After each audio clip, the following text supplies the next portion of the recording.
오늘 우리에게 주시는 말씀은 베드로전서 4장 7절에서 11절 말씀입니다. 만물의 마지막이 가까이 왔으니 그러므로 너희는 정신을 차리고 근신하여 기도하라. 무엇보다도 뜨겁게 서로 사랑할지니 사랑은 허다한 죄를 덮느니라. 서로 대접하기를 원망 없이 하고 각각 은사를 받은 대로 하나님의 여러 가지 은혜를 맡은 선한 청지기 같이 서로 봉사하라. 만일 누가 말하려면 하나님의 말씀을 하는 것 같이 하고 누가 봉사하려면 하나님이 공급하시는 힘으로 하는 것 같이 하라. 이는 범사에 예수 그리스도로 말미암아 하나님이 영광을 받으시게 하려 함이니 그에게 영광과 권능이 세세에 무궁하도록 있느니라. 아멘. 이 말씀은 살아계신 하나님 말씀이십니다. 저희 교회에서는 생명의 삶으로 새벽 기도를 하고 있습니다. 새벽 기도 최근에 그 성경이 요한계시록이어서 요즘 요한계시록의 세계로 푹 빠져 들어가고 있습니다. 예전에도 요한계시록을 많이 읽었지만 뭐 잘 이해하지 못할 때도 많았고 또 삶에 그렇게 큰 울림이 없었던 게 사실입니다. 그런데 이제 이 세상 돌아가는 것을 보게 될 때에 시대가 너무 악함을 정말 통탄하지 않을 수 없습니다. 뿐만 아니라 부정의, 너무나 빈익분 부익뿐만 아니라 부의 독점이 이루어지는 이 세상에서 또 살기가 너무 팍팍해진 이 세상 속에서 이 계시록이 주는 이 미래에 대한 전망이 더욱더 소원이 되고 기도 제목이 되는 그러한 경험을 하고 있습니다. 뿐만 아니라 이 요한계시록이 더 마음에 와닿는 까닭은 우리가 이 세상을 살 때에 저만 느끼는 것은 아닐 겁니다. 압박하듯이 천천히 조여드는 느낌이 있습니다. 이것은 기독교에서 하는 얘기가 아니라 과학자들, 환경론자들이 하는 얘기입니다. 영어로 sustainable, 이 세상이 얼만큼 더 지속 가능하겠는가 라고 하는 질문들을 많이 합니다. 일본의 핵발전소가 터지게 되어 모든 음식들이, 제가 아주 좋아하는 회가 이게 오염됐다는 얘기를 들을 때 회 먹을 때마다 얼마나 꺼림직한지 모릅니다. 근데 이것만이 아니죠. 전쟁이 얼마나 많은지, 공해가 얼마나 많은지, 이 에너지 자원의 문제가 얼마나 심각한지를 경험하게 되면서 왠지 모르게 불안한 마음이 다가오는 것입니다. 그런데 반면에 교회 안에서는 종말에 대한 얘기를 참 듣기가 어렵습니다. 교회 안에서는 종말론을 통한 이단 세력에 대해서 주의하라는 얘기는 꽤 많이 듣고 지내고 있습니다만 종말 신앙, 세상에 끝이 있을 것이다, 이 세상이 다 바뀌어질 수 있다 라고 하는 이 말씀에 대해서는 그렇게 깊게 우리들이 들을 기회가 없습니다. 저도 또한 그러한 이야기를 설교하지 않았었습니다. 교회가 이러한 메시지를 전하게 된 데는 이유가 있습니다. 기독교 초기서부터 시한부 종말론이라고 하는 것이 너무나 많이 있어 왔기 때문에 그렇습니다. 시한부라고 하는 것은 예수님께서 분명히 때와 그 기한을 알지 못한다고 하였건만 이 종말이 언제 어떻게 올 것임을 이야기하는 것이 시한부 종말론입니다. 이 종말론을 통하여서 수많은 이단 세력들이 많은 사람들을 영적으로 미혹했을 뿐만 아니라 그들의 삶을 온전히 송두리째 뒤엎어 놓은 게 굉장히 많았습니다.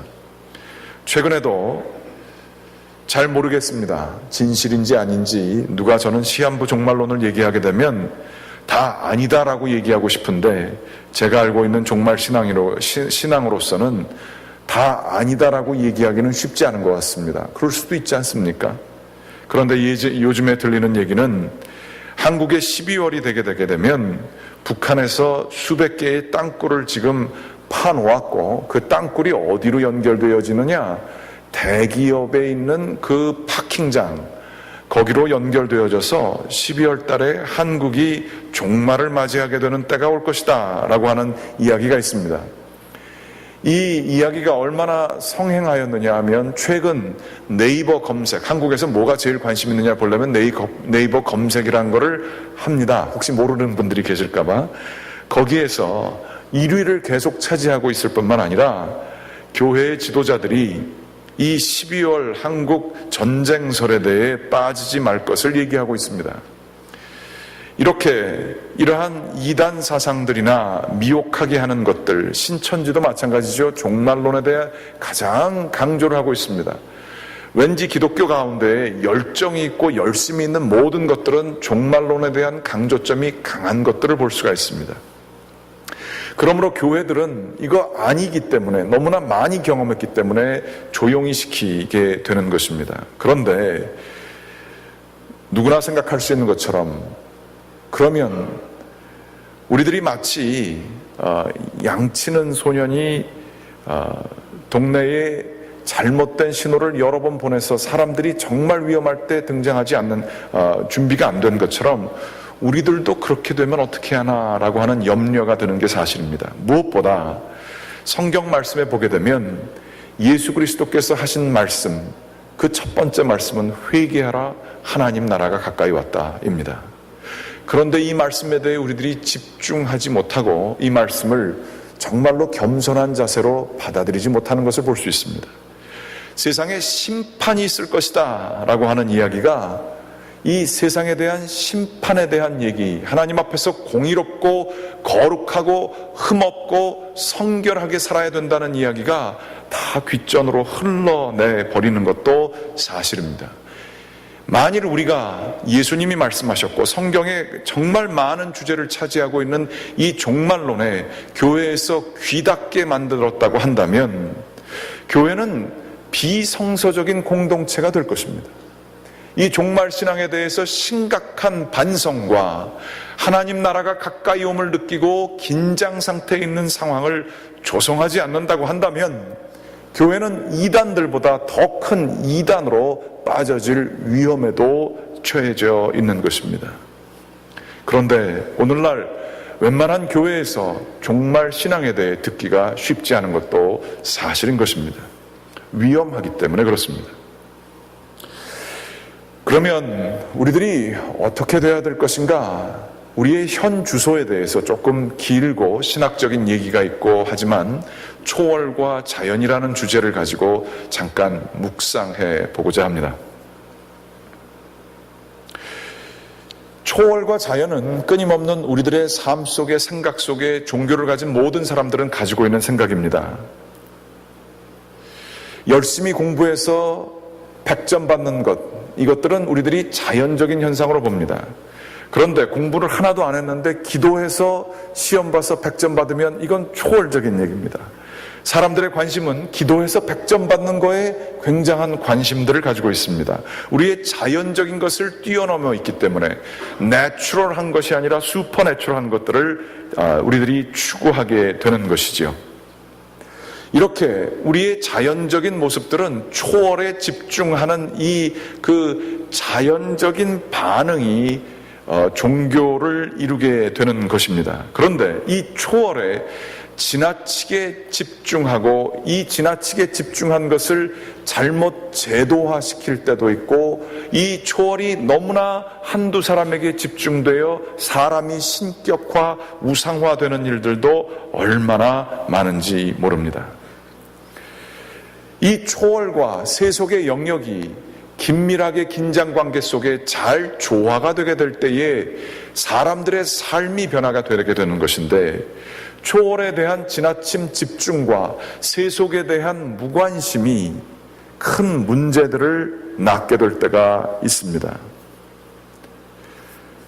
가톨릭 같은 경우에는 현재는 그렇게 얘기할 수 없습니다만, 종교개혁 시대에는 가톨릭에서는 이 초월이 사제들에게만 집중되어져 있다고 믿었습니다.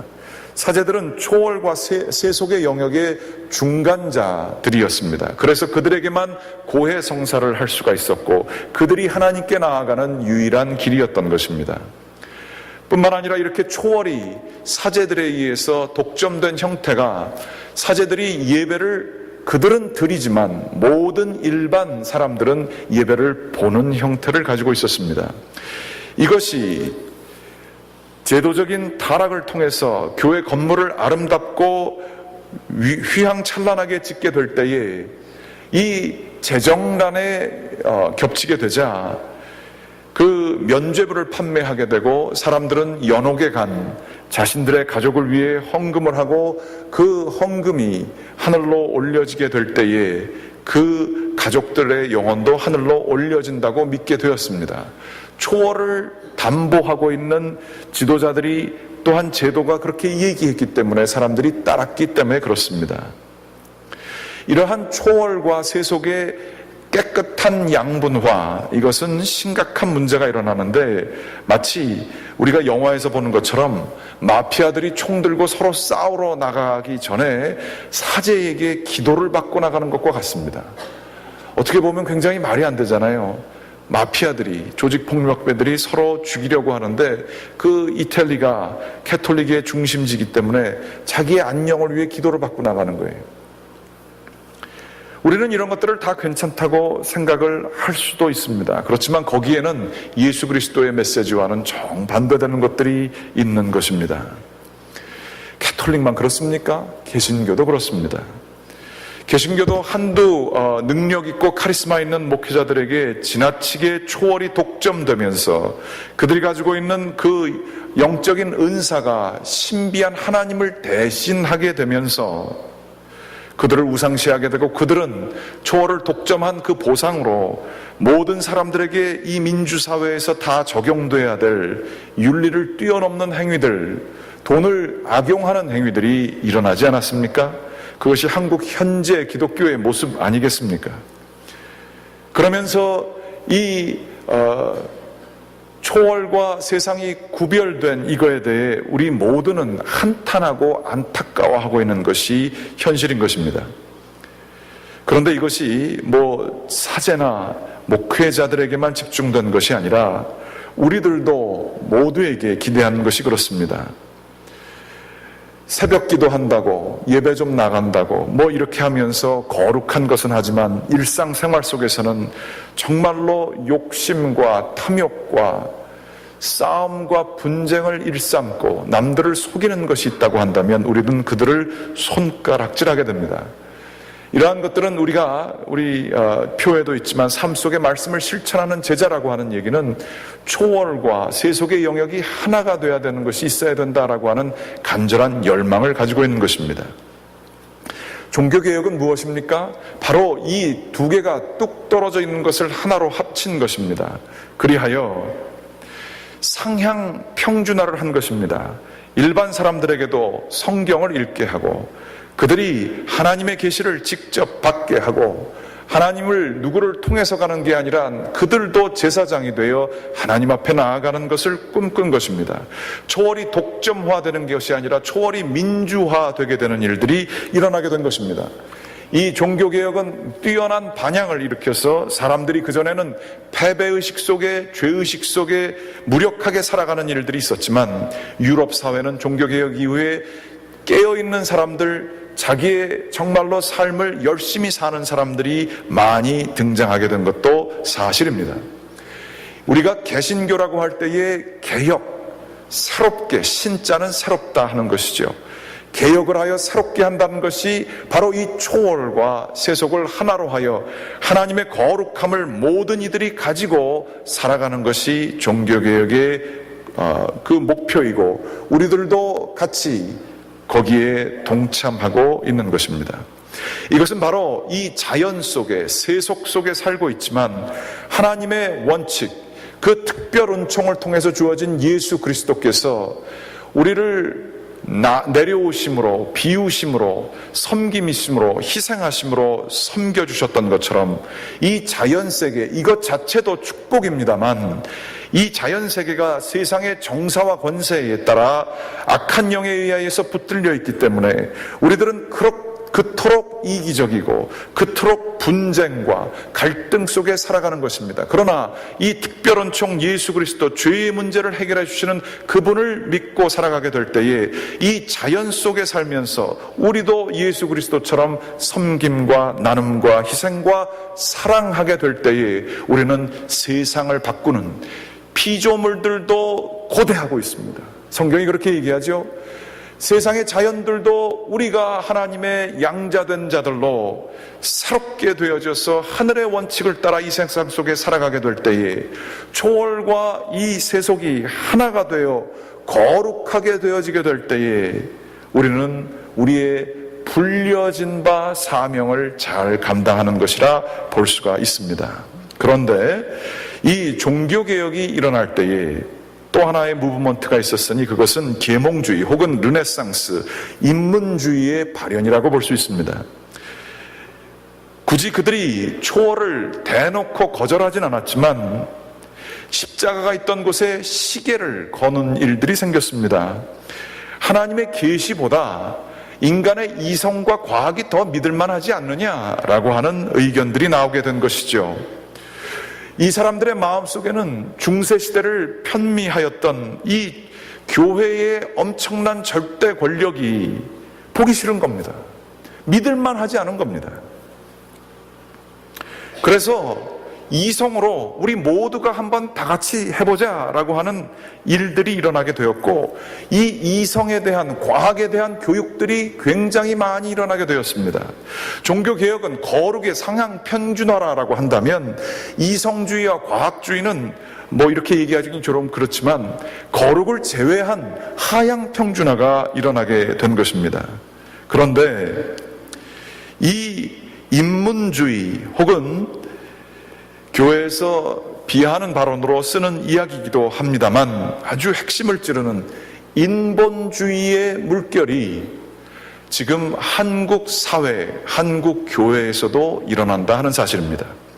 종교개혁으로 상향 평준화돼야 될 초월이 그 엄청난 파괴 능력을 가지고 이 역사 속에 들어와 세상을 바꾸는 일들이 있어야 할 터인데 실망하고 그들을 믿지 못하겠다라고 하는 그 걱정되는 목소리, 조금 생각 있고 깊이 있는 사람들은 교회에 그냥 다니기 힘든 그러한 장면들을 우리들이 바라보게 되면서 나 모르겠다, 이제 하나님 계신지 안 계신지 모르지만 내 길 따라가겠다, 내가 믿는 것, 내가 경험한 것, 남들이 증명하여 이뤄놓은 이성을 따라가겠다라고 하는 초월이 제외되게 되는 인문주의의 발현이 한국 사회에서 일어나고 있습니다. 목회자들이 잘못하는 것들만이 문제가 아니라 우리를 휩싸고 있는 것은 이민사회도 한국 사회와 멀지 않죠.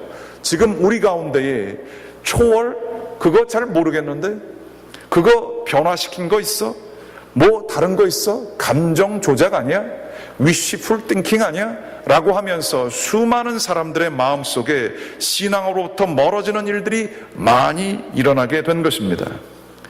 이 인문주의 혹은 인본주의가 우리 가운데에서만 일어나느냐, 믿지 않는 사람들 가운데서만 일어나느냐, 그렇지 않습니다. 우리 가운데서도 일어납니다. 교회에서 분쟁을 일삼을 때에 섬김과 나눔과 희생과 사랑과 자기 비움을 얘기하지만 욕심과 고집과 파당과 하지 말라는 것만 골라 하는 것들을 경험하게 될 때에 사람들은 깊은 회의 속에 빠지는 것 아니겠습니까? 그러며 종교개혁이 가진 그 놀라운 숭고한 목적을 잃어버리고 우리들은 과거의 관습에 의해서, 부모에 의해서, 아니면 우리의 과거 경험에 의해서 교회는 나올지 모르지만 이 세상 살면서 하나님 없는 듯 사는 신앙인들이 우리의 모습 혹시 아닙니까? 하나님 생각 중에는 한 번도 안 하고 사는 것이 우리들의 모습 아닙니까?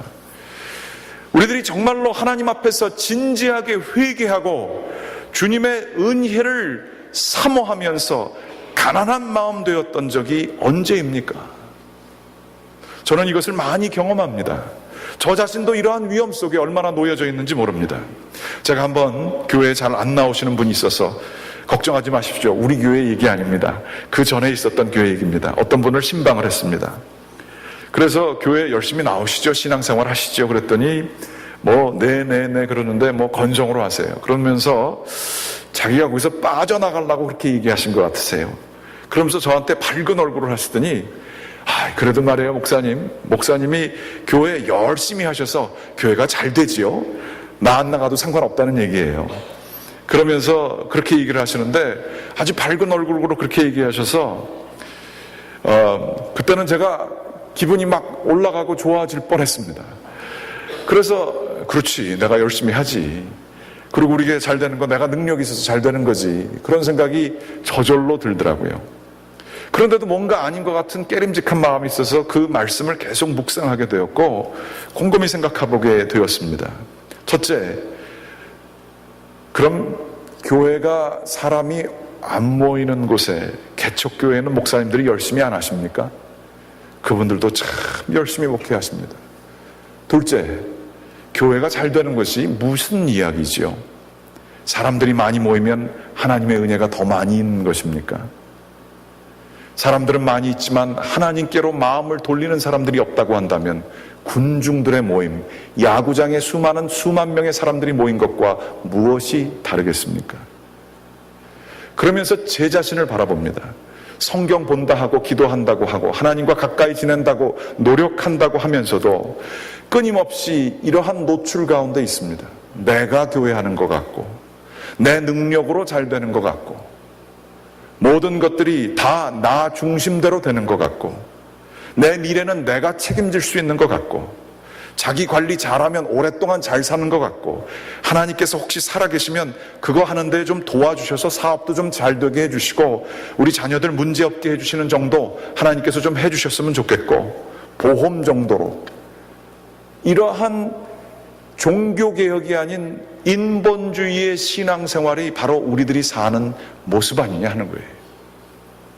신앙의 동력이 없어지고 있다고 하는 것이, 뭔가 잘못됐는데 아주 그 깊이서부터 잘못된 것들이 지금 이 시대에 스멀스멀 우리 가운데 기어들어오고 있다고 하는 사실이에요. 깨어있는 분들이 계시면 이 시대를 위해서 기도해 주시기 바랍니다. 하나님 믿는 거 그거 아니잖아요. 오늘 말씀을 봅니다. 베드로전서 4장 말씀에 쓰여져 있습니다. 만물의 마지막이 가까이 왔으니 그러므로 너희는 정신을 차리고 근신하여 기도하라. 초대교회만 적용되는 말씀일까요? 종말신앙은 기독교 신앙의 핵심입니다. 그러면 다른 이단들과 다른 것은 무엇일까요? 종말신앙을 얘기하고 성서에서는 그럼 집 팔고 우리한테 바쳐라, 이 집단에만 나와라, 그렇게 얘기하지 않습니다. 초월에만 집중하고 현세 삶을 버려라, 그렇게 얘기하지 않습니다. 오로지 다가올 세상만 중요하고 현실에 나약한 자들, 현실에 불안한 사람들, 걱정되는 사람들, 그 사람들이 현실을 다 제끼고 이 다가올 세상만 바라보면서 하는 그 초월을 장사해 먹는 이단들과는 전혀 다른 메시지가 성서에 들어가 있습니다. 종말신앙을 가지고 현재의 삶 속에 너희들이 깨어 기도하며 해야 될 것이 있으니 무엇보다 뜨겁게 서로 사랑하라 얘기하고 있어요. 마치 영원히 살 것처럼, 저 인간도 영원히 살 것처럼 끝까지 미워하고 관계를 풀지 못하고 내 마음에 들지 않는 것들은 다 내 손으로 고쳐야 되는 것이며 내 손으로 다 할 수 있는 것처럼 모든 일들은 내 고집으로, 내 의지로, 내 생각으로 하려고 하는 것이 아니라 떠날 사람처럼, 뭐 잘못된 것도 보이고 다 이런 거 있지만 그러나 귀한 손님 아니에요. 떠날 사람처럼 그들을 귀히 여기고 뜨겁게 사랑하는 것, 그것이 바로 종말신앙의 현재 속에 들어온 삶의 모습이라고 성경하고 얘기하고 있는 거예요. 허다한 죄들이 사람들마다 다 많이 있지만 너 떠날 거 아니냐, 너 끝날 거 아니냐, 종말이 다가오는데 하나님이 지금 바라보고 계시는데 금세 너를 심판하실 것인데 너가 누구길래 남들을 죄를 심판하고 남들을 정죄하고 욕심과 남을 비판하고 욕하는 데만, 비판하는 데만 빠져서 지낼 것이냐? 아니다. 예수 그리스도의 모습대로 뜨겁게 사랑하라. 섬기는 것도 그냥 섬기는 게 아니라 원망이 없이 섬겨라. 이거를 해주면 저 친구가 언제 나한테 갚을까? 그 미래를 생각하고 하는 것이 아니라 이번 갚고 나서 어떻게 될지 모르니까 갚고 잊어버리라는 얘기예요. 섬기는 것 자체에, 대접하는 것 자체에 최선을 다하라는 거예요. 근데 우리들은 얼마나, 내가 지한테 해준 게 얼만데 어떻게 나한테 이럴 수 있어? 원망과 시비를 가리는 마음 얼마나 많습니까? 이 말씀에 따르면 다가올 종말 신앙이 없어서 그런 겁니다. 교회 안에 왜 이렇게 싸움이 많을까요? 교회 안에 왜 이렇게 파당이 많을까요? 교회 안에 왜 이렇게 수군거림이 많을까요? 뭐 죄인들이 모였으니까 그렇죠. 그런데 그것의 핵심은 정말 신앙이 없어서 그래요. 내 인생 끝날 줄을 생각을 못하고 나는 오래 살 것 같기 때문에 그렇습니다. 저 인간은 내 손으로 끝낼 수 있을 것 같아서 그렇습니다. 그 다음 말씀 보여주시죠. 그리고 너희들이 능력이 있고 은사를 받은 게 있으면, 하나님한테 받은 게 있으면 그걸로 너가 어떻게 잘 살까 너를 드러내는 데 쓰지 말고, 너는 어차피 죽을 목숨이고 이미 죽은 목숨이고 십자가 밑에서 세례를 통하여 죽은 목숨이기에 그 은사대로, 은혜를 받은 대로 선한 청지기 같이 잠시 맡겨주셨으니 전 이거 제 거 아닙니다. 나누겠습니다. 그런데 지금 어때요? 내 거는 내가 챙겨야 되고 남들 잘해봤자 소용없는 거고 남들한테 줘도 섭섭하지 않을 만큼만 하고 하나님한테 바치는 것도 내가 내 생활하는데 어려움 없을 만큼만 드리고 뭐 이러잖아요. 청지기 그 개념 없죠. 내가 가진 건 다 내 거죠. 내가 잘 관리해서 내가 끝까지 하고 자녀들에게도 끝까지 다 주어야죠. 내 인생뿐만 아니라 내 미래, 내 자녀들의 미래까지도 다 책임져 줘야죠. 청지기 정신이 없어지는 것, 왜 그렇습니까? 종말 신앙이 없기 때문에 그렇습니다. 신앙의 동력이 없어지는 이유, 종교개혁의 그 고상한 숭고한 목적이 없어지고 인본주의로 이성과 자기 의지만 남은 이 세상은 바로 정말 마지막이 있다는 사실을 우리들이 잊고 있기 때문에 그런 것입니다. 교회 안에서 얘기하는, 그래서 결국 나타나는 현상들이 기복신앙이거나 잘해봤자 도덕적인 윤리를 얘기하는 기독교로 끝나는 이유는 종말론의 그 깊은 신앙적인 의미를 이 시대에 우리들이 못 깨닫고 있기 때문에 그렇습니다. 여러분, 이 말씀에 따르면 다시 그 말씀으로 돌아가서 7절 말씀으로 돌아가서 우리는 모두 다 죽습니다. 우리는 현재 가지고 있는, 연연해 하고 있는 그 모든 것들 다 내려놔야 합니다. 금세 내려놔야 합니다. 불의한 청지기가 그랬듯이 지금 현재 가지고 있는 것을 마지막 때가 다가옴을 알고 그는 불의한 재산, 내가 가지고 있는 것 이것이지만 그것을 자기의 참된 미래를 위해서 투자합니다. 이게 말이 안 되는 것 같지만 예수님께서는 그를 옳다 하시며, 너희가 지금 가지고 있는 것들을 가지고 그거 하나님 거 아니냐는 거예요. 우리 게 아니라 그거를 잘 사용하여 다가올 하나님의 나라를 준비하라고 이야기하고 계신 것입니다. 정말 신앙 없이는요, 성경을 이해할 수도 없고 신앙생활에 역동성이 없습니다. 지난주일 조영진 감독님 한인연합감리교회 연합회 뉴저지 모임이 있어서 그분이 설교하실 때 가서 들은 얘기이고 저도 예전서부터 알고 있는 얘기였지만 이 말씀에 적용될 것 같아서 전합니다. 이재철 목사님이라고 하는 목사님이 계십니다. 그런데 이 목사님께서 전도사님이 되셨을 때, 나이가 들으셔서 되셨지만 어떤 분을 위해서 열심히 기도했더니 그분이 나으셨대요. 그래서 사람들이 이분에게 계속 전화를 했대요. 기도하면 그렇게 낫게 하는 신유은사가 있으시다며요. 저는 그런 거 없습니다. 일부러 기도하고 안수기도 하는 거를 접으셨다 그럽니다. 그런데 어떠한 지인이 계속해서 고집하고 자기와의 관계가 있어서 거절할 수 없어서 누구 한 분을 위해서 기도하러 갔다고 합니다. 병원문을 열고 딱 들어가니 사람들이 소개하기를 어느 교회의 이재철 전도사입니다, 이렇게 소개를 했답니다. 그분은 모 재벌집의 부인 되시는 분이셨습니다. 머리에는 행커칩을 이렇게 둘러쓰고 머리가 다 빠져서 계셨는데 그 소개를 받고서는 고개를 확 돌리시더랍니다. 그렇지 않겠습니까?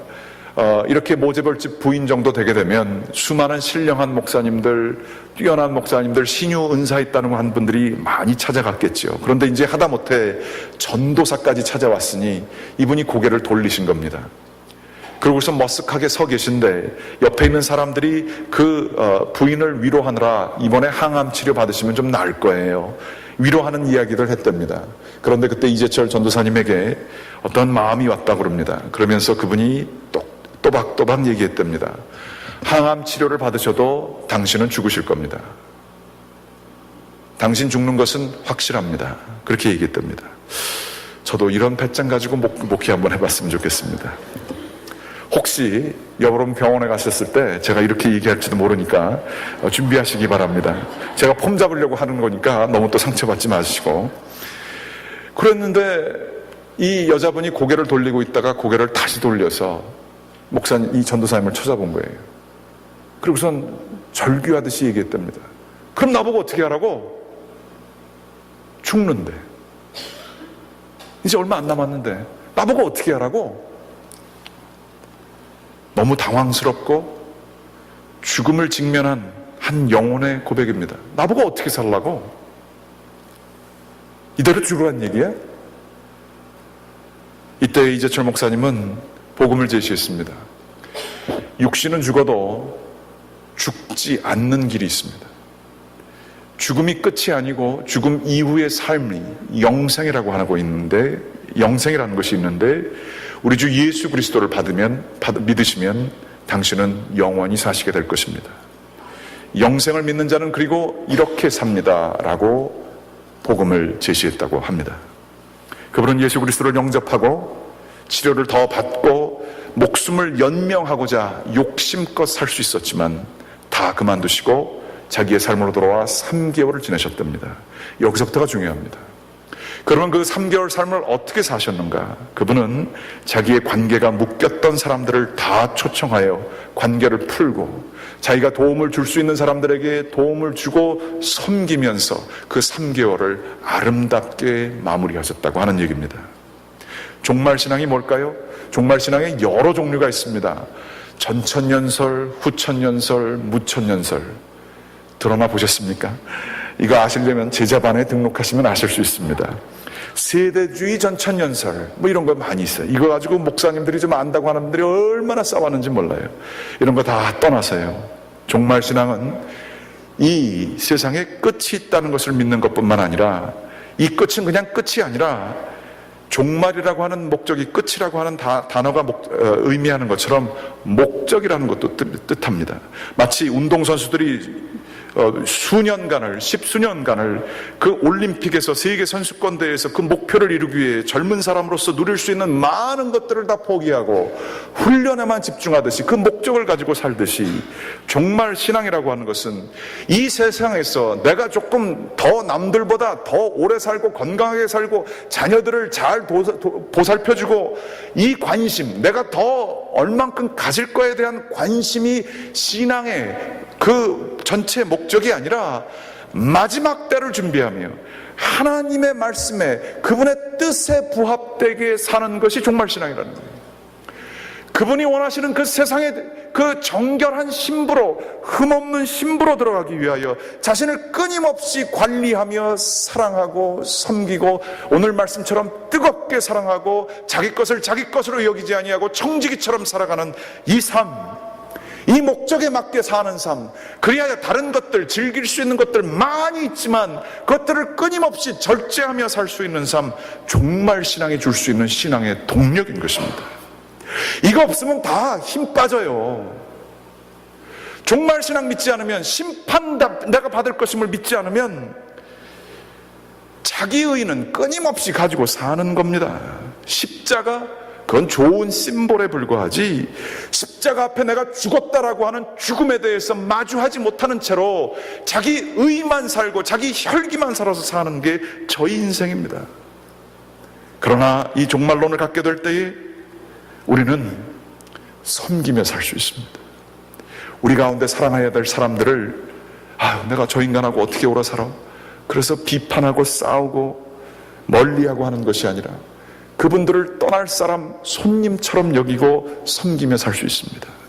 또한 나 자신 자체가 이제 금세 이사갈 사람처럼 모든 거에 넉넉해질 수 있습니다. 강하고 담대해질 수 있습니다. 자유해질 수 있습니다. 이게 신앙의 능력입니다.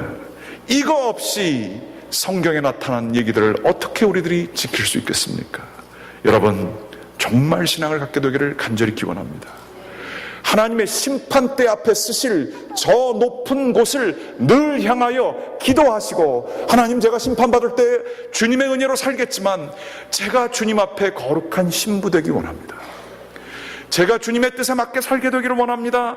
그 기도를 하시는, 종말이 현실로 들어와 우리의 삶을 변하는 저와 여러분, 종교개혁의 참된 정신을 살아내시는 저 여러분 되시기를 주님의 이름으로 간절히 기원합니다. 기도하시겠습니다.